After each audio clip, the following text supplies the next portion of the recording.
오늘은 사사기강의 8번째 이제 기드온 첫 번째 시간이 되겠습니다. 뭐 다들 아시겠지만 지금 대전이 코로나 상황이 좀 위중해서 4단계 방역 단계가 상승이 됐습니다. 그래서 4단계에는 그 19명까지 예배가 대면 예배가 가능합니다. 19명까지 가능한데 그래서 우리 이제 예배 준비위원 한 9명 정도가 필요하니까 나머지 이제 우리 교인님들은 아마 한 10명 정도 참석을 하실 수 있을 것 같아서 주일부터는 이제 미리 문자를 좀 주시고 우리 강 목사님한테 문자를 주셔서 예약을 좀 하시고 예배에 참석을 하셔야 될 것 같습니다. 자, 오늘 이제 기드온에 대해서 이제 첫 번째 시간을 좀 해보겠습니다. 사사기는 뭐 여러 번 말씀드렸듯이 점점 나빠지는 책인데 처음에 4명의 사사는 매우 훌륭한 사사들이었습니다. 온니엘, 에훗, 삼갈, 드보라는 아주 훌륭한 사사들이었고 더군다나 모두가 다 마이너리티들이었습니다. 어떤 이제 억압을 받는 사람들, 뭐 이방인 출신, 장애인, 여인 뭐 이렇게 전부 다 이게 억압을 받는 이런 사람들이었습니다. 자, 그런데 이제 훌륭했던 초기 사사를 지나서 후기 사사로 가면 점점 망가지는 이제 후기 사사가 되죠. 여기 나오는 이제 사사들이 점점 더 망가져서 나중에 삼손에 가서는 차마 사사라고 부르기도 민망스러운 그런 사사가 됩니다. 자, 그런데 이제 오늘부터 하는 이 기드온은 지난번에 제가 말씀드린 것처럼 반반 사사입니다. 굉장히 훌륭한 면도 있는가 하면 정말 훌륭한 면이 있는가 하면 또 굉장히 아쉬운 면이 많이 있습니다. 자, 그래서 이제 반반 사사 기드온을 묘사하다 보니까 자연스럽게 다른 사사보다도 굉장히 길게 설명을 할 수밖에 없습니다. 왜냐하면 정말 훌륭한 사사에서 망가지는 사사의 어떤 전환점을 이루는 시기가 바로 기드온이기 때문에 어떤 면이 훌륭했고 어떤 면이 좋지 않은가를 자세히 기록하다 보니 당연히 이야기가 길어지겠죠. 그래서 삼손과 더불어 가장 길게 기록된 사사가 바로 이 기드온입니다. 다른 사사 이야기보다 훨씬 길죠. 자, 그럼 6장 1절부터 보면 이스라엘 자손이 뭐 계속 반복되지만 또 여호와의 목전에 악을 행하였습니다. 뭐 또라는 건 뭐 계속 반복해서 죄를 지으니까 그런 거고 또 여호와의 목전에 가나안 사람이 볼 때는 결코 죄가 아닌데 하나님 보시기에는 죄였기 때문에 여호와의 목전에 악을 행했다. 그래서 여호와께서 7년 동안 그들을 미디안의 손에 넘겨주셨습니다. 자, 이번에는 굉장히 짧네, 7년밖에 안 되네 라고도 생각할 수 있겠지만 워낙 강하게 억압을 당했기 때문에 7년 만에 부르짖은 거예요. 그러니까 그 전에는 부르짖는데 꽤 시간도 오래 걸리고 했는데 이번에는 너무 고통을 당하다 보니까 7년 만에 부르짖게 된 겁니다. 자, 어느 정도로 힘들었느냐? 이스라엘 자손이 산으로 쫓겨갑니다. 산에서 웅덩이와 굴과 산성을 만들어서 숨어 지내게 됩니다. 얼마나 힘들었으면 산으로 쫓겨가서 숨어 지내는 거죠. 그 앞에 나왔던 5장에는 이렇게 설명이 되어 있죠. 그전에는 이스라엘 백성이 힘들 때 길에 사람이 없다. 대로가 비었고 길에 행인들은 오솔길로 다녔다. 지금 방역 단계가 4단계가 되니까 길에 사람이 많이 없는 것 같아요. 코로나가 심해지니까 길에 사람이 없는 것처럼 그 당시에는 이제 이 5장만 해도 길에 사람이 없었다 정도였는데 이제 기드온 시대가 되니 더 큰 억압을 받아서 아예 산으로 쫓겨갔다. 이렇게 그래서 굴 속에 숨어 산다. 이 정도로 힘들게 살았던 거죠. 그럼 적들의 무기는 무엇이었느냐? 드보라 시대의 적군의 무기는 뭐였냐면 철병거, 정말 이스라엘 백성들이 정말 듣도 보도 못한 철로 된 무기, 철병거 900대가 적군의 무기였다면 이번에는 군사력이 더 강해집니다. 이렇게 아주 첨단 무기가 있지는 않았지만 미디안이라는 사람들도 아마도 미디안이 한 곳에 딱 정착해서 사는 이런 민족이 아니라 이렇게 옮겨 다니는 민족인 것으로 여겨져요. 고고학적으로 이렇게 막 유적이 발견되고 이러질 않아서 아마도 이렇게 미디안 사람들은 이렇게 옮겨 다닌 것 같습니다. 장막을 치면서. 그러다 보니까 어떤 뭐 철병거보다는 다른 쪽에 더 발달을 했는데 짐승과 장막을 자기네 텐트를 가지고 옵니다. 이건 뭐예요? 아예 거기다 진을 치고 괴롭히는 거예요. 이게 뭐 싹 휩쓸고 지나가면서 괴롭히는 게 아니라 아예 진을 치고 뭐 원래 움직이는 민족이니까 장막을 가지고 와서 진을 치고 그래서 아마 미디안은 정착지 없이 떠돌아다녔다는 학설이 있습니다. 자, 그리고 이제 그들의 숫자는 얼마나 되었느냐? 메뚜기 떼처럼 많았다. 얼마나 이 적군의 수가 많았냐면 메뚜기 떼처럼 많았다. 그러니까 문제가 가장 큰 문제가 여기서 뭐가 되냐면 그 전처럼 뭐 철병거는 그 군사적 위협 뭐 이런 걸 많이 느끼게 되지만 이 미디안에서부터는 어떤 공포를 느끼게 되냐면 적들이 워낙 숫자가 많으니까 먹을 거를 뺏기는 거예요. 먹을 거. 그러니까 사실 이게 더 큰 문제입니다. 먹을 거를 뺏겨서 굶주리게 되면 정말 힘들게 되죠. 그래서 그 사람과 낙타가 자 이번에는 또 군사 무기로 낙타가 등장을 합니다. 낙타. 이딴 말해도 낙타 한 마리가 굉장한 귀할 때인데 이 낙타를 무수히 많이 타고 다닐 정도로 그러니까 이 이스라엘 백성이 느끼는 위압감은 굉장했을 거예요. 첨단 무기는 아니었지만 어마어마한 숫자의 낙타까지 있었으니까. 자 그런데 이제 더욱 심해지는 약탈이 이제 생깁니다. 그래서 제가 아까 말씀드린 것처럼 이 숫자가 워낙 많다 보니까 먹을 거를 이제 뺐는데 그 파종할 때면 미디안 사람들이 이제 치러 올라오는 겁니다. 치러 올라와서 진을 치고서 이제 먹을 걸 다 뺏어가는 거죠. 토지 소산을 멸하여 이스라엘 가운데 먹을 것을 하나도 남겨두지 않. 그렇죠. 뭐 워낙 숫자가 많으니까 또 양이나 소나 나귀도 다 이제 뺏어가고. 그래서 이제 이스라엘이 미디안으로 말미암아 궁핍함이 정말 심했다. 이제 배고파서 그러니까 이제 7년 만에 부르짖는 겁니다. 그래서 이에 이스라엘 자손이 여호와께 부르짖었더라. 7년 만에 짧은 시기 만에 부르짖게 되었습니다. 자 극심한 고난으로 이제 7년 만에 부르짖었는데 자 그래서 이제 우리가 그 사사기의 원래 패턴에 의하면 이스라엘 백성이 범죄하죠. 범죄하면 하나님이 이웃 나라를 일으켜서 침략하게 합니다. 침략해서 괴로워서 부르짖으면 그 다음에는 원래 공식대로 의하면 뭐가 등장해야죠? 사사가 짠하고 사사가 등장을 해야 되는데 여기는 사사가 나타나기 전에 한 명이 먼저 다른 사람이 등장을 합니다. 누구냐면 한 선지자를 보내세요. 하나님이. 그럼 왜 여기서 갑자기 그 다른 데는 없는 사사가 나타나기 전에 선지자가 갑자기 등장을 하느냐? 그 이유가 이제 나중에 있는데 한 선지자를 하나님이 보내셔서 이렇게 말씀하십니다. 여호와께서 이같이 말씀하시기를 그러니까 우리 이제 이 성경 공부를 하다 보면 하나님이 이스라엘 백성한테 막 한탄해서 말씀하실 때는 정말 무슨 공식처럼 먼저 꺼내시는 말씀이 있어요. 야, 니네 말이야 이러면서 하나님 하실 때 정말 이야기는 빠지지 않고 나옵니다. 빠지지 않고 나와요. 무슨 얘기죠? 야, 내가 말이야 니네 애굽에서 구했는데 그러니까 그 부모님들이 야 내가 너 어떻게 키운 줄 알아? 뭐 이렇게 하듯이 야 내가 니네 애굽에서 이 얘기는 정말 빠지질 않아요. 내가 너희를 애굽에서 인도해냈고 너희를 학대하는 모든 자의 손에서 건져내고 지금 니네 지금 이 땅을 가나안 땅을 너희한테 줬는데 말이야. 니네 나한테 이럴 수 있어? 너희가 거주하는 아모리 사람들의 땅의 신들을 두려워하지 말라. 그 우상 섬기지 말라. 내가 니네 애굽에서 구했고 가나안 땅 줬으니 우상 섬기지 말라라고 했는데 니네 지금 나한테 이럴 수 있느냐? 하나님이 거의 공식과 같은 말씀을 이렇게 얘기하는 거예요. 두려워하지 말라 하였으나 너희가 내 목소리를 듣지 않았다. 어떻게 니네 이럴 수 있느냐? 이거를 선지자를 보내서 이제 말씀을 하는 거예요. 사사를 보내서 바로 구원부터 들어가는 게 아니라 하도 하나님이 답답하시니까 선지자 먼저 보내서 이제 이런 말씀하시는 겁니다. 그래서 이걸 좀 정리를 해보면 하나님이 우리에게 말씀하실 때 이스라엘 백성에게 말씀하실 때 뭐라고 하셨나? 공식이 있습니다. 그냥 야 내가 니네 애굽에서 구원했잖아. 내가 니네 가나안 땅 줬잖아. 그리고 우상 섬기지 말라 그랬잖아. 근데 어떻게 그러니? 이게 거의 정말 공식입니다. 공식. 근데 이거를 이제 이스라엘 백성에게 이 말씀을 하셨는데 지금 우리한테는 하나님이 우리가 하는 거 보고 안 답답하시겠습니까? 지금 하나님이 이스라엘 백성이 하는 거 보고 너무 답답해서 막 선지자 보내고 사사 보내고 이러시는데 하나님이 우리가 하는 신앙생활 보고 안 답답하시겠습니까? 답답하시죠. 그럼 하나님이 우리에게 지금 뭐라고 말씀하시겠어요? 야 내가 말이야 내가 니네를 구원했는데 니네 지금 내가 니네를 택하여 내 자녀로 삼았는데 그리고 오늘까지 지켜줬는데 뭐 니네가 잘해서 잘한 줄 아냐?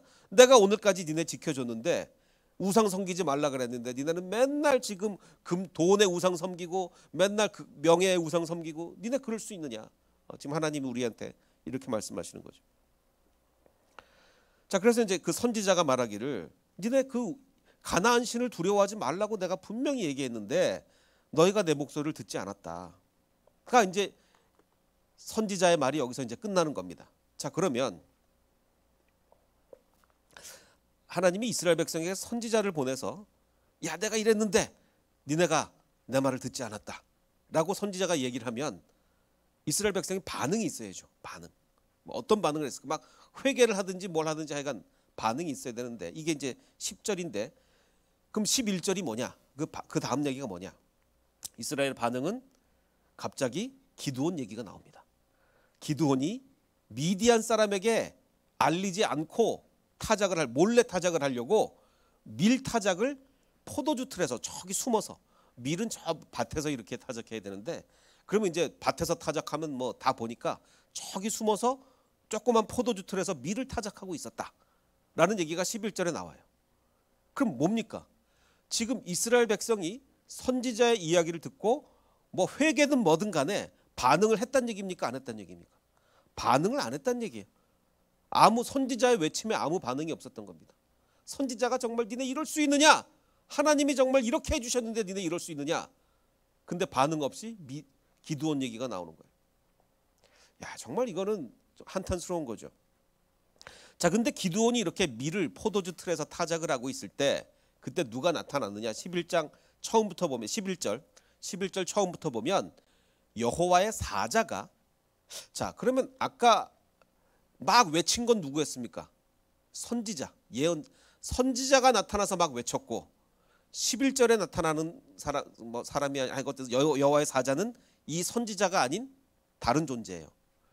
아까 외친 건 사람입니다. 선지자니까, 선지자는 사람이죠. 선지자가 야, 니네 하나님께서 말이야 니네 애굽에서 건지셨고 막 이렇게 하고서 아무 대답도 못 듣고 선지자는 퇴장을 하고 이번에 나타난 건 여호와의 사자예요. 말하자면 천사입니다. 왜 천사냐? 나중에 막 기적을 행하고 뿅 없어지고 막 이러거든요. 그러니까 이 존재는 사람이 아니에요. 이 존재는 사람이 아닌데 여호와의 사자가 상수리 나무에 앉아 있었는데 기드온이 그때 뭘 하고 있었느냐? 밀을 포도주 틀에서 타작을 하고 있었습니다. 자, 근데 제가 거듭 말씀드리지만 이 사사기는 정말 디테일에 강해요. 정말 봉준호 감독이 울고 갈 만한 뭘 하나 딱 기록을 했으면 다 이유가 있어요. 자, 그러면 기드온의 첫 등장 장면, 기드온이 등장하는 장면이 이게 독자가 느끼는 기드온에 대한 첫인상이잖아요. 어떤 딱 기드온이 뭘 하고 있었는데 첫 모습이었으면 이 첫인상이 우리 머릿속에 깊이 박힌단 말이죠. 그럼 도대체 기드온의 첫인상을 어떻게 하기 위해서 바로 이 장면을 기드온이 나타나는 첫 장면으로 했느냐? 자, 이런 장면인가? 몽둥이를 들고 저 근육질에 막 이런 사람이냐? 아니면 이건 아닙니다. 이건 분명히 아니에요. 왜냐하면 지금 미디안 사람들이 볼까 봐 숨어서 하고 있어요. 숨어서. 바로 이런 모습이죠. 정말 몰래 숨어서 미디안 사람들이 어디 볼까? 그러니까 이 첫 장면에서 기드온에 대한 어떤 인상을 주기 위해 이 사사기의 저자가 기록을 했냐면 기드온은 겁쟁이다. 나중에 우리 기드온 이야기 하나하나 말 한마디 뭐 하나 보면 정말 기드온은 겁쟁이에요. 세상에 이렇게 겁쟁이가 없습니다. 그래서 첫 장면부터 야, 얼마나 겁이 많으면 그 밀타작을 포도주 틀에 숨어서 이러고 하고 있냐. 그래서 겁 많고 소심한 기드온임을 첫인상부터 부각시키기 위해 첫 장면이 그거 딱 할 때 나온 거예요. 자, 그러자 이제 여호와의 사자가 기드온에게 이렇게 말합니다. 처음에 딱 나타나서 정말 창피하게 그 포도주 틀에서 밀타작을 이렇게 몰래 하고 있는 기드온에게 뭐라고 얘기하냐면 큰 용사여, 큰 용사여, 여호와께서 너와 함께 계시도다. 그럼 이게 우리가 그 첫인상의 인상을 깊이 느끼고 있는 사람이 천사가 하는 이 첫 마디를 딱 들었을 때 우리가 느끼는 건 뭡니까? 아, 기드온은 이 기골이 장대한 아주 대단한 용사였구나. 그게 아니라 아, 저렇게 겁 많고 정말 이렇게 숨어서 뭐 하고 있는 기드온한테 큰 용사여 여호와께서 너와 함께 계시도라는 얘기는 여호와께서 너와 함께 계시기 때문에 너는 큰 용사가 될 수 있다는 걸 얘기하는구나. 너같이 겁 많은 사람도 하나님이 함께 하시면 큰 용사가 될 수 있다. 이거를 얘기하는구나. 나중에 이제 우리 기드온 얘기 끝까지 뭐 우리 300명의 용사 이거 뭐 뒤에 끝까지 보실 텐데 이야기 하나하나마다 정말 겁쟁인데 그 겁쟁이인 것을 극복하고 하나님이 함께 하셔서 큰 용사가 되는 거예요. 모든 일이 다 그렇습니다. 그걸 이제 처음부터 이렇게 얘기하는 거예요. 만나자마자 큰 용사요. 네가 왜 큰 용사인 줄 알아? 너 지금 너 이렇게 숨어서 뭐 하고 있는 내가 왜 큰 용사인 줄 알아? 하나님이 너와 함께 하시면 너는 큰 용사가 된다. 그리고 실제로 나중에 그렇게 됩니다. 그래서 기드온의 이야기는 다시 말하면 정말 겁 많고 소심한, 정말 소심함의 대명사, 소심함의 대명사인 기드온이 하나님이 함께 하심으로 인해서 소심함을 극복하고 큰 용사가 되는 그런 이야기가 바로 이 기드온의 이야기입니다. 그 제 큰 아이들이 이제 쌍둥이인데, 쌍둥이가 아주 어릴 때, 어제 어릴 때는 정말 애들이 겁이 많았어요. 왜 그런지 모르겠는데 뭐 제 아내가 겁이 많아서 그런지 몰라도 얼마나 겁이 많았냐면 그 예방 주사를 맞히는데, 그땐 저희가 이제 미국에 있었을 텐데 그때 뭐 의료 보험도 없었죠, 돈도 없었죠. 그러니까 주사를 예방 주사 한 대 맞히는데 100불씩 하는 거예요. 그래서 뭐 도저히 예방 주사를 맞출 수가 없어가지고 막 이렇게 기다리다가 가끔 가다 보면 이 교회 같은 데서 의사들이 와서 무료 백신 이런 걸 놔줍니다. 무료 백신.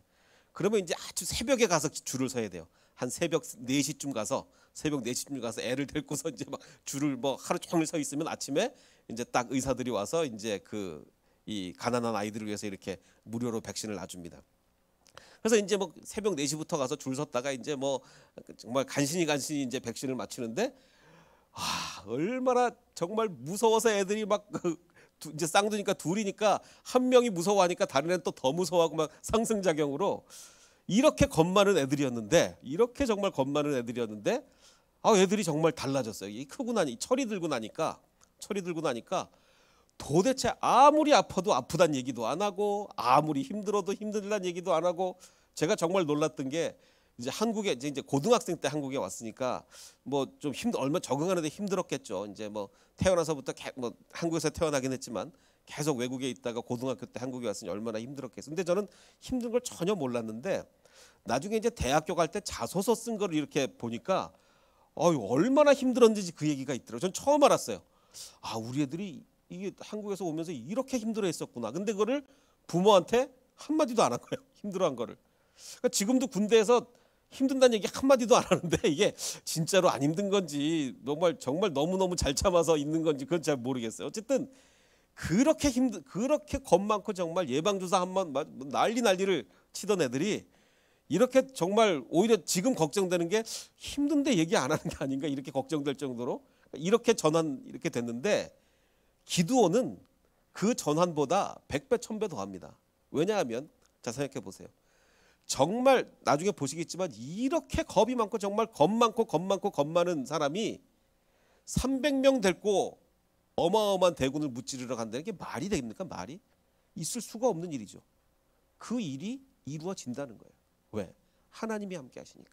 하나님이 함께 하시면 이 겁 많은 사람이 그렇게 된다는 겁니다. 이게 기드온의 이야기예요. 자, 그런데 아직은 어쨌든 소심합니다. 아직은 뭐 소심함의 대명사예요.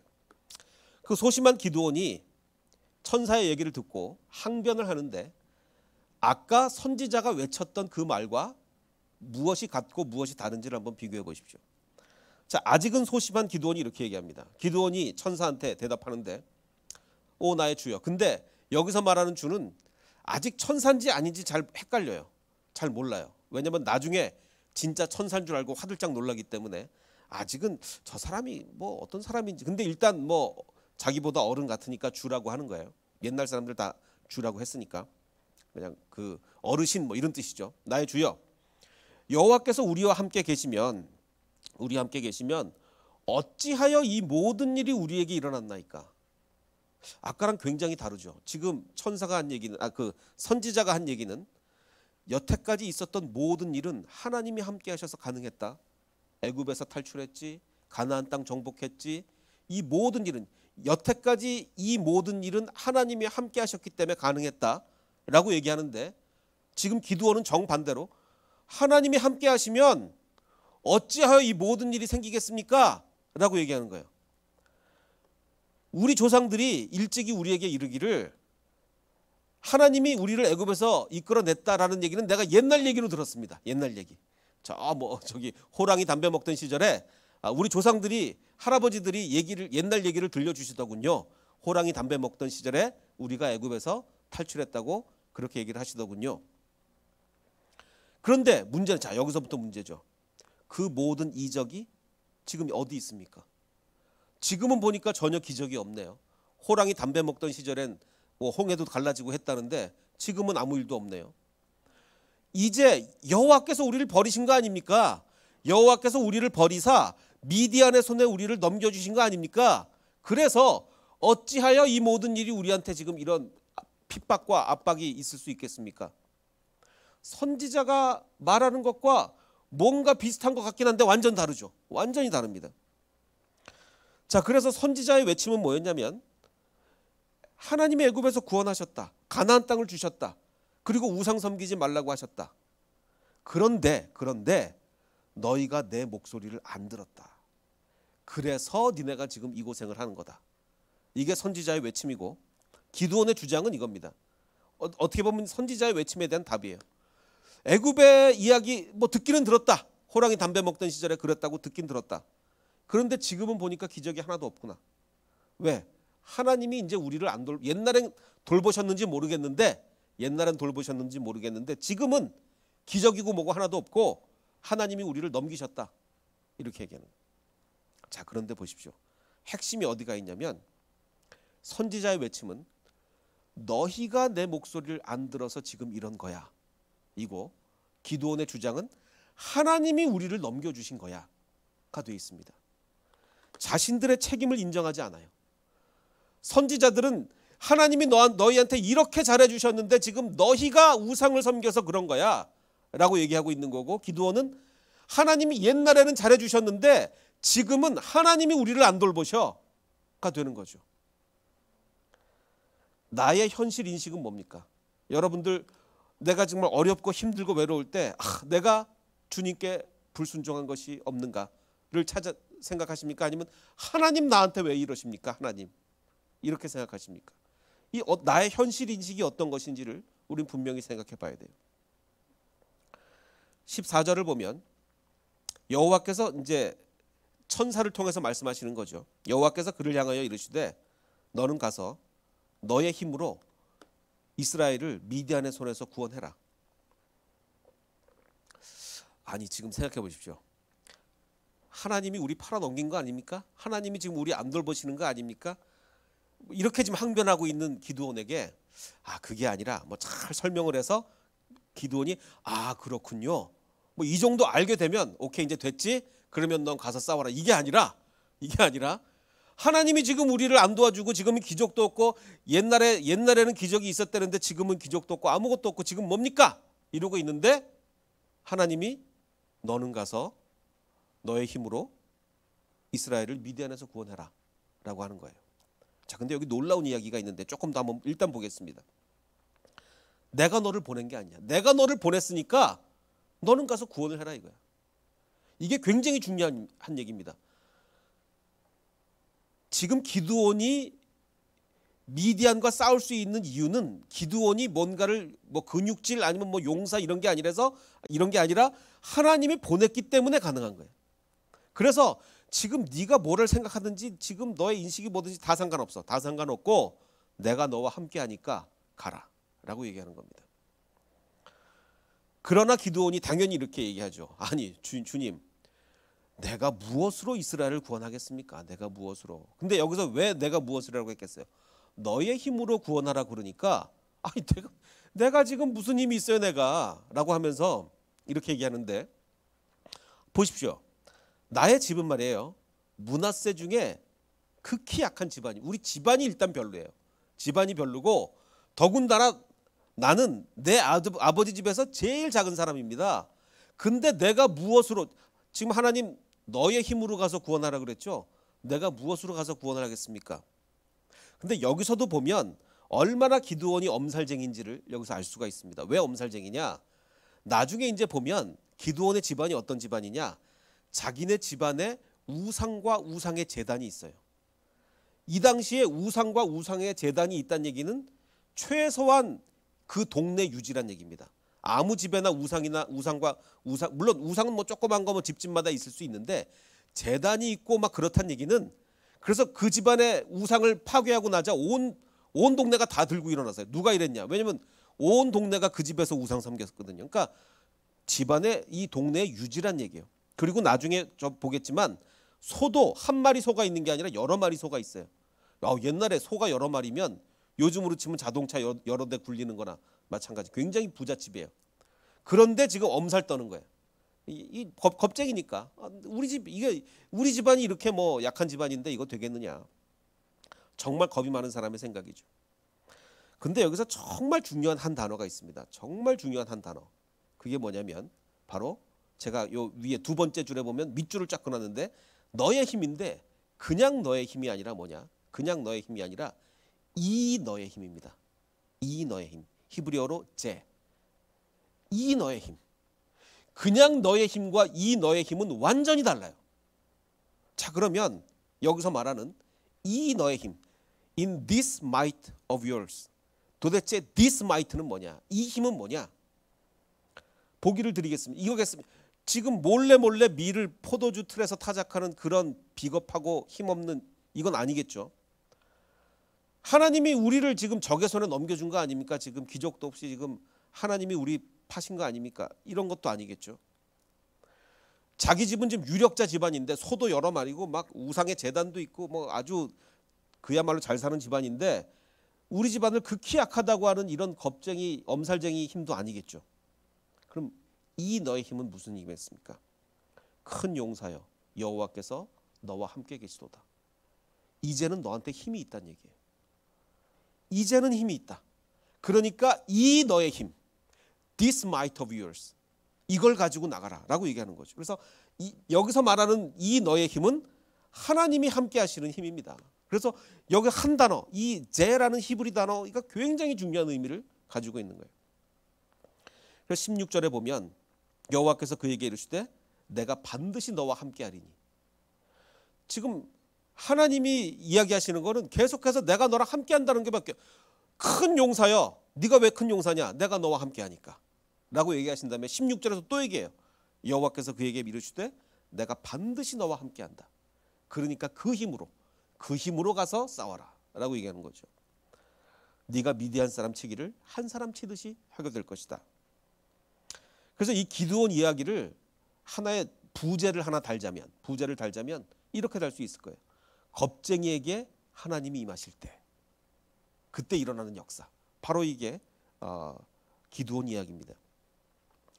그 제가 이제 이 3년 전에 했던 이 강해를 지금 1번부터 10번까지를 다시 하는 건데, 그래서 뭐 어떻게든지 이제 그래도 3년 전 거를 기억을 하실까봐 이제 어떻게든지 다르게 접근하고 다르게 하려고 이제 여러 가지로 이제 노력을 많이 하고 있는데, 그래서 이제 그 예 같은 것도 계속 다 다른 걸 지금 하려고 하고 있습니다. 그래서 이제 오늘도 이제 설교의 아웃라인은 이제 그 내용은 다 만들어 놓고 아까 낮에 그 이제 예를 이제 적절한 예를 집어넣으려고 이제 막 고민을 하고 있는데, 침례교 총회에서 전화가 왔어요. 총회 사무실에서. 근데 저한테 아주 화들짝 놀랄 만한 이야기를 하는 거예요. 완전 가슴이 덜컥 내려앉는 이야기를 하는 겁니다. 그래서 막 제 머리가 하얘지고 막 이럴 정도로. 그래서 막 몇 시간을 제가 막 그 패닉 상태에 빠졌어요. 몇 시간을, 한 서너 시간을. 근데 나중에 알고 보니까 그게 잘못된 거였어요. 잘못된 거라서 이거 정말 다행이다. 이게 그 총회 사무실에서 뭘 잘못 알고 그런 거예요. 근데 그게 뭐였는지는 제가 주일날 말씀드리기로 하고 이제 문제는 뭐였냐면 그 한 서너 시간을 놓치는 바람에 이게 또 이게 패닉 상태에 한번 빠졌다 나오니까 뭔가 적절한 이야기를 이렇게 참 찾기가 쉽지가 않더라고요. 그래서 근데 이제 3년 전에 했던 이야기가 뭐 이렇게 나쁘진 않았던 얘기 같아요. 그래서 뭐 혹시 기억하신 분이 계실지 모르겠지만 반복이겠지만 한 번 더 그래서 이 총회에서 잘못 걸려온 전화 때문에 서너 시간 패닉 상태에 빠진 이유로 3년 전 걸 그대로 하겠습니다. 이 그 아주 유명한 그 미술가가 있죠. 데미안 허스트라는 정말 유명한 미술가죠. 뭐 어마어마한 미술가인데 영국 출신입니다. 뭐 이 사람의 작품 여러 가지 유명한 게 있는데 뭐 누가 뭐래도 이 사람 작품하면 이 상어를 그냥 포르말데히드 안에 넣어가지고 그냥 이게 작품입니다. 뭐 어마어마한 이 수조 안에 포르말데히드 안에 그 부패하지 않도록 뭐 결국은 나중에 부패했다 그러는데 그 이 상어 한 마리를 딱 갖다 놓고 제목만 그럴싸하게 붙이면 작품이 되는 거예요. 제목을 뭐라고 붙였느냐? 살아있는 자의 마음속에 있는 죽음의 육체적 불가능성이라는 전혀 이해할 수 없는 이런 제목을 붙여놓고 팔았습니다. 뭐 처음에 팔 때는 뭐 그렇게 비싸게는 안 팔린 걸로 알고 있는데 제가 알기로는 가장 최근에 팔릴 때는 이런 작품은 가격을 잘 공개 안 해서 최소한 100억이 넘었던 걸로 제가 알고 있습니다. 최소한 100억이 넘은 걸로. 아니 도대체 이게 뭐가 100억이 가는 이게 근데 이 사람이 유명해서 그런 거예요. 지금 우리가 아무나 우리 뭐 권전도사님이 이런 거 만들었다고 누가 100억에 사겠습니까? 절대로 100억에 안 사죠. 상어 한 마리 값에도 못 팝니다. 왜냐면 저 상어는 어디다 쓰지도 못하기 때문에 이 사람이 했으니까 100억이 되는 거예요. 뭐 얼마나 유명하냐면 뭐 레고에도 이렇게 나올 정도로 뭐 이렇게 유명한 작품이고 그래서 이 사람이 2007년에 만든 또 어마어마한 작품이 있죠. For the Love of God. 이 작품이 왜 Love of God인지 이해가 안 가는데 18세기의 6월에 8,600가가 넘는 작은 다이아몬드들을 그러니까 합계는 1,000캐럿이 넘는다고 하는데 뭐 그러니까 이게 조그만 다이아몬드들이니까 뭐 그렇게 비싸진 않아요. 뭐 중간중간 큰 것들은 좀 있죠. 그래서 도대체 이 작품이 얼마에 팔렸느냐? 제가 알기로는 아마 우리나라 돈으로 900억이 넘은 걸 거의 1,000억 가까이 된 걸로 알고 있습니다. 도대체 이거를 왜 1,000억인지 제가 미술의 문외한이라서 그런 것 같아요. 뭐 미술 하시는 분들은 이걸 정말 1,000억 주고 사실지는 모르겠는데 뭐 하여간 저 같으면 1,000억이 안 삽니다. 어쨌든 간에 자 그런데 이 사람이 지금 런던에서 이제 그 방송국까지 데려다준 그 택시 운전 기사에게 정말 당신의 운전은 훌륭했습니다라고 해서 그림을 쓱쓱 그려서 1초 만에 뭐 2, 3초 만에 그려서 줬어요. 상어 그림을 뭐 자기가 유명한 게 상어니까. 자 근데 이거는 2살 정도면 그릴 수 있지 않을까요? 어떻게 생각하십니까? 2살 정도면 충분히 이 정도 그림 아닌가요? 3살? 하여간 뭐 2, 3살 정도면 이 정도 그림은 충분히 그릴 수 있을 거라고 생각이 됩니다. 자 그래서 팁 대신 이거를 줬는데 이게 얼마에 팔렸느냐? 이게 미화로 한 7,100불 정도. 한 1,000만 원, 그러니까 100만 뭐죠? 1,000만 원 정도 되나요? 7,100불 정도로 팔렸어요. 이 그냥 2, 3초 만에 그린 그림이. 자 그러면 이게 근데 이 유명한 정말 어마어마하게 유명한 예술가가 쓱 그렸으니까 이게 7,100불이나 가는 거지. 우리 권전도사님 이걸 쓱 그렸으면 종이값도 안 나갑니다. 종이를 망친 거예요. 종이를 망친 거예요. 자, 제가 이 말씀을 드리는 이유는 뭐냐면 이거의 가치는요. 누가 했느냐에 따라 달라지는 거예요. 누가 했느냐에 따라서 종이를 버리는 거냐, 종이값도 안 나오는 거냐, 아니면 정말 이 2, 3살짜리 그림이 7,000불이 넘느냐는 누가 했냐에 따라서 완전히 달라지는 겁니다. 지금 하나님이 지금 기드온한테 말씀하시는 것이 여호와의 사자가 기드온에게 이르시되 큰 용사. 이 사람이 지금 왜 큰 용사인 줄 아십니까? 하나님이 함께 하시니까. 아까 그 그림이 왜 7,000불이 넘는 줄 알아요? 엄청나게 유명한 예술가가 그렸으니까. 얼마나 지금 이 작품이 멋있냐 상관없어요. 그렇게 유명한 예술가가 그리면 2, 3초 만에 7,000불짜리가 나오는 거예요. 이 기드온이 지금 왜 큰 용사냐면 하나님이 함께 하시니까 큰 용사가 되는 겁니다. 너는 가서 이 힘, 어떤 힘? 하나님이 함께 하시는 힘. 하나님이 함께 하시는 힘으로 이스라엘을 미디안의 손에서 구원해라. 내가 너를 보낸 거 아니냐. 다른 거 뭐 생각하지 말고 내가 너를 보냈으니까 다른 거 진짜 뭐 물을 필요도 없고 따질 필요도 없다. 그냥 내가 너와 함께한다. 그걸로 됐다라고 얘기하는 겁니다. 근데 이 이야기를 똑같이 누구한테도 했어요. 똑같이 누구한테도 했습니까? 모세가 하나님께 하나님 저보고 이스라엘을 구하라고요? 도대체 내가 누군데? 옛날에 40년 전에야 제가 뭐 왕자로 잘 나가기도 했지만 지금 40년 동안 양만 치다 보니까 지금 할 줄 아는 거 아무것도 없어지고 정말 그야말로 난 정말 평범한 목동인데 내가 누구기에 바로한테 가겠으며 이스라엘 자손을 애굽에서 인도하내겠습니까? 라고 하자 하나님이 뭐라고 말씀하십니까? 하나님이 이르시되 내가 반드시 너와 함께한다. 내가 누구냐는 질문에 네가 누구냐면이라고 얘기하지 않습니다. 내가 누굽니까?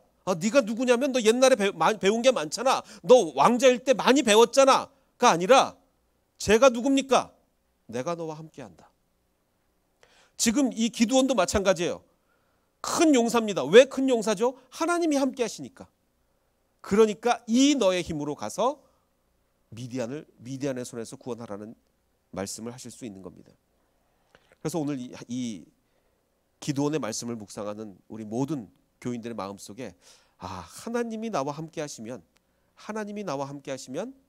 내가 큰 용사도 될 수 있고 이 너의 힘, 나에게 힘도 있을 수 있고 이렇게 어려운 코로나도 내가 이겨낼 수 있다 라는 믿음을 가지시는 저와 여러분이 되시기를 주님의 이름으로 축원합니다.